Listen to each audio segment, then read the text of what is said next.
Hi, this is Steve from Electricians.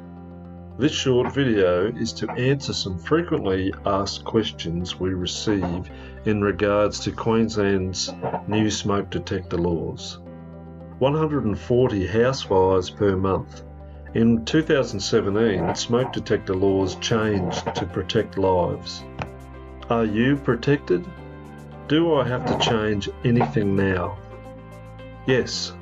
If the smoke alarms are older than 10 years or if they fail when tested, they must be replaced with photoelectric smoke alarms that comply with current Australian standards. What does interconnect mean? Interconnected smoke alarms are connected to other smoke alarms in the dwelling either directly or wirelessly. This means that if one smoke alarm detects smoke, they all sound. Will I have to run new wiring in my home to interconnect the smoke alarm? Smoke alarms can be interconnected any way that allows all smoke alarms to sound when one is in alarm. For example, when one activates, they all sound. This can be done by physically wiring together or using wireless technology, or a combination of both.